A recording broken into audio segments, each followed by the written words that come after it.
ఒకవేళ నా ప్రయత్నము సరిగ్గా జరగకపోయినా తపస్సు చేసుకుంటూ ఇక్కడ జీవిస్తాను. చాలా అద్భుతమైన మాట చెప్పాడు. సీతమ్మని చూడకుండా వెళ్ళను. తన ప్రయత్నం సరిపోకపోతే భగవత్ కృప కోసం తపస్సు చేయాలి. ఇది తెలుసుకోవాలి ఇక్కడ. ఎందుకంటే ఇప్పటికీ నా తపస్సు సరిపోలేదు, అందుకే సీతమ్మ జాడక తెలియలేదు కనుక మళ్ళీ ఇక్కడ కూర్చుని అన్వేషిస్తూ తపస్సు చేస్తాను. అంటే భౌతికమైన ప్రయత్నము చేయాలి, దైవికమైన ప్రయత్నము చేయాలి. ఒకవేళ సీతమ్మను చూడకుండా వెళ్ళడం కంటే సముద్రంలో పడడమో నిప్పుల్లో పడ్డమో మంచిది అన్నాడు. దీన్ని బట్టి హనుమంతుడికి మరణించాలనిపించిందని మనం అనుకోకూడదు. ఎందుకంటే మహాత్మునికి ఇప్పుడు బుద్ధులు పుట్టవు. ఎట్టి పరిస్థితుల్లోని గుర్తుపెట్టుకోవలసింది ఏమిటి అంటే జీవితం కంటే విలువైంది మరొకటి లేదు. ఇది తెలుసుకోండి. ఇక్కడ ఏది పోయినా పర్వాలేదు, జీవితం మాత్రం ఉండాలి, తెలుసుకోవాలి. ఇది మీ పిల్లలకి మొదటి నుండి చెప్పండి. లేకపోతే ర్యాంకు రాలేదని చెప్పి ఆత్మహత్యలు చేసుకుంటున్నారు విద్యార్థులు. ఇంత దుర్బలమైన వ్యక్తిత్వాలను పెంచుతున్నాం. వాళ్ళు ర్యాంకులు రావాలి, డబ్బులు సంపాదించాలని అనుకుంటున్నామే కానీ ఒక కష్టాన్ని వస్తే దాన్ని తట్టుకుని నిలబడగలిగే ధైర్యాన్ని మనం పిల్లలకి ఇవ్వలేకపోతున్నాం. ఇది తెలుసుకోవాలి ఇక్కడ. ఎందుకంటే ఇవాళ ఒక సంఘటన జరిగిందంటే అది ఎప్పుడూ ఒకలా ఉండదు, వెళ్ళిపోతూ ఉంటుంది. కానీ ఇవాళ ఏదో జరిగిందని చెప్పి ఆత్మహత్యలు చేసేసుకోవాలని ప్రయత్నించే వాళ్ళందరికీ కూడా హనుమ చెప్తున్న పాఠం ఏమిటి అంటే బ్రతకాలి, బ్రతుకు కంటే విలువైనది లేదు. ఎలాంటి కష్టకాలం వచ్చినప్పటికీ కూడా బ్రతకడానికే ప్రయత్నించాలి అంటున్నాడు. ఇక్కడ మరొక కొటేషన్ చెప్తున్నాడు ఆంజనేయ స్వామి వారు. వినాశే బహవో దోషాః జీవన్ భద్రాని పశ్యతి. ఈ కొటేషన్ గుర్తుపెట్టుకోండి. వినాశే బహవో దోషాః జీవన్ భద్రాని పశ్యతి. నశించిపోవడంలో అన్ని దోషాలే ఉన్నాయి. బ్రతుకుంటే ఎప్పటికైనా భద్రాలు చూడగలరు, బ్రతుకుంటే ఎప్పటికైనా భద్రాలు చూడగలరు అని చెప్పాడు. కనుక రామాయణం ప్రపంచానికి ఇచ్చే సందేశాల్లో మొదటి సందేశం ఏమిటయ్యా అంటే జీవితం యొక్క విలువ. భగవంతునిచ్చిన ఒక అద్భుతమైన వరం ఈ జీవితం. ఏది సాధించినా దీనితోనే సాధించాలి, ఇది కోల్పోతే ఏదీ లేదు. అందుకే తస్మాత్ ప్రాణాన్ ధరిష్యామి ధ్రువో జీవిత సంగమః. ఆప్టిమిస్టిక్ అవుట్లుక్ అని అంటారు, అంటే ఆశావాదం. అది చాలా ప్రధానం అంటే ఇక్కడ అది పాజిటివ్ థింకింగ్, అది చూపిస్తున్నాడు ఇక్కడ. నేను ప్రాణములు ధరించుతాను, బ్రతుకుంటే ధ్రువో జీవిత సంగమః, బ్రతుకుంటే ఎప్పటికైనా సరే సీతమ్మను చూడగలను అనేటటువంటి విశ్వాసంతో నేను ఇక్కడే ఉంటాను, తపస్సు చేసుకుంటాను అనుకున్నాడు. అప్పటికే రాత్రి చివరి అయినది, తెల్లవారుబోతూ ఉన్నది. ఒక కోట బురుజు మీద నిలబడి చూస్తున్నాడు. అన్నీ వెతికాను, ఇంకేం లేవనుకున్నాడు. అప్పుడు కనబడింది దూరం నుంచి అశోకవనము. చూడండి ఇక్కడ కొంచెం ఈ సంఘటనను ఆలోచించండి. అప్పటి వరకు హనుమంతుడు ఏమనుకున్నాడు, అసలు ఇంకా వెతకడానికి ఏ వీలు, అన్నీ అయిపోయారు అనుకున్నాడే లేదా? మనం కూడా అలాగే సమస్యకు పరిష్కారాలు ఏవీలో అన్నీ అయిపోయాను అనుకుంటూ ఉంటాం. కానీ ఆ సమయంలో తపస్సు చేస్తాను అన్నొక్క భావానికి సంతోషించి భగవంతుడు ఏం చేశాడయ్యా అంటే అశోకవనాన్ని చూపించాడు. చూడండి ఇక్కడ అన్ని మన నిర్వాకాలు కాదు. హనుమంతుడు అశోకవనాన్ని చూశాడు అనద్దు, రాముడు అశోకవనాన్ని చూపించాడు అనాలి. ఇక్కడ భగవంతుడు ఎక్కడి నుంచో వచ్చి రక్షించాడు. నీ హృదయంలోనే ఉంటాడు. నువ్వు సత్పురుషుడివైతే నీ బుద్ధికి సరైన డైరెక్షన్ ఇస్తాడు, సరైన ఆలోచన ఇస్తాడు, సరైన స్ఫురణ ఇస్తాడు. భగవంతుడి కృప అంటే ఇదే, ఇది మార్గం అని బుద్ధికి స్ఫురింపజేస్తాడు.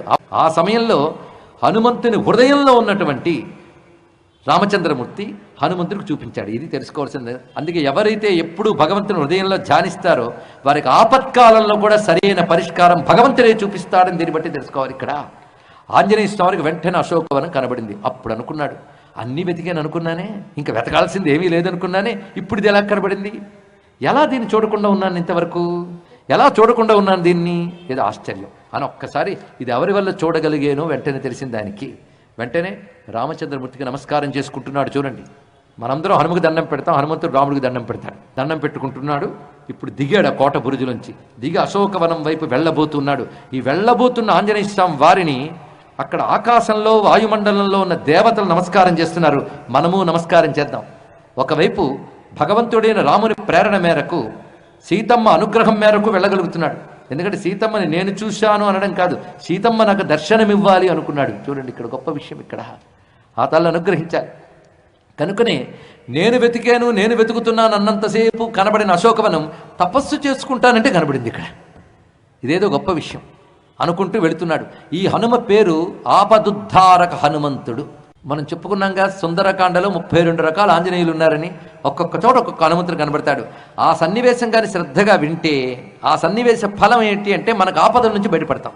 ఎందుకంటే ఇప్పుడు వెళ్ళబోతున్నాడు అశోకవనంలోకి, అంటే మనం ఏ హనుమంతుని ధ్యానిస్తున్నాం? అశోకవనంలోకి ప్రవేశించబోతున్న ఆంజనేయ స్వామి వారిని మనం ధ్యానిస్తున్నాం. వెళ్ళేం చేశాడు? సీతమ్మ దుఃఖం పోగొట్టాడు. కనుక అశోకవనంలోకి వెళ్ళబోతున్న హనుమంతుని ఎవరు ధ్యానించినా వాళ్ళ లోపలున్న శోకం పోతుంది. ఆ స్వామి ఎలా వెళ్తున్నాడో చూపిస్తున్నారు ఇక్కడ.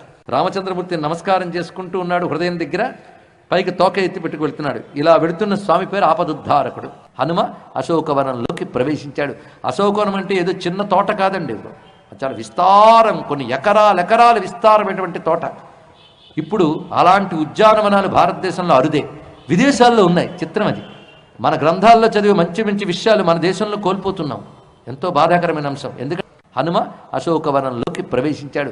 అశోకవనం చాలా అందంగా తీర్చిదిద్దబడి ఉన్నది. అనేక రకాల వృక్షాలు, అనేక రకాల జంతువులు, పక్షులు అన్నీ ఉన్నాయి.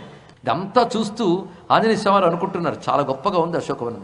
ఇంతవరకు ఎన్నో తిరిగాడు కానీ ఎక్కడా కనబడిన ఒక శోభ అశోకవనంలో కనబడిందిట. చాలా విశేషమైన అంశం ఇక్కడ చూపిస్తున్నాడు. ఎన్ని భవనాలు చూడలేదు, రత్నాలతో, ఆభరణాలతో, రకరకాల శోభలతో, డాబు దర్పంతో ఉన్న భవనాలు చూశాడు, ఉద్యానవనాలు చూశాడు. ఎక్కడా కలగని ఒకానొక శాంతి, ఒక తృప్తి అశోకవనంలో కనబడింది. లక్ష్మీ కళ అంటే ఇదండి. ఇంటి నిండా డబ్బు పెట్టేసుకుని పెద్ద పెద్ద బీరువాలు పెట్టుకోవడం కాదు. ఇంట్లో పవిత్రత ఉండాలి, నిర్మలత్వం ఉండాలి. అది లక్ష్మీ కళ. ఆ లక్ష్మీ కళ ఇక్కడ కనబడింది అశోకవనంలో. లక్ష్మీ కళ కనబడింది కనుక లక్ష్మి ఇక్కడే ఉండాలి అనుకున్నట్టు హనుమ. ఎంత గొప్పగా చెప్పారో చూడండి. విశ్వనాథ వారు చాలా అద్భుతమైన భావాన్ని ఇచ్చారు ఇక్కడ. కోరి లక్ష్మి నడుమ కూర్చున్న ఎట్లుగా శోభ తాల్చనటన అశోకవనము. కోరి లక్ష్మి, ఆ మాట ఎంత గొప్పగా చెప్పారు. లక్ష్మీదేవిని ఎవడో తెచ్చి కూర్చోబెట్టలేదు. మనం అనుకుంటున్నాం రావణాసుడు తెచ్చి కూర్చోబెట్టాడు. ఆవిడ కావాలని వచ్చిందిట, అది చెప్తున్నాడు. రావణాసుర సంహారం కోసం ముందు పని కొట్టుకొచ్చింది ఆవిడ. కానీ రాముడు బాణం ఎక్కువ పెట్టాలంటే ఇప్పుడు కదలాలి, అందుకు కదిలి వచ్చింది. అది మొత్తానికి అశోకవనం అంతా చూసి క్షోణి తనూజ మరందయుండను, తప్పకుండా లక్ష్మీదేవి ఇక్కడే ఉండాలి అనుకుని చూసేటప్పటికల్లా ఉండనవునని ఏమి ఉండనే ఉన్నది పద్మాక్ష సీత కావలయ నీమే. ఉంటుందేమో అంటే అదిగదిగో అక్కడ కనబడుతోంది, ఆమె సీతమ్మ అయి ఉంటుంది అన్నాడు. ఎందుకంటే నిశిత దృష్టి కలిగిన బుద్ధిమంతుడైన హనుమంతుడు చక్కగా పోల్చుకోగలడు. అందుకే దూరంగా చూసేటప్పటికల్లా అత్యద్భుతమైనటువంటి ఒక మండపం కనబడుతుంది. తెల్లని స్తంభం.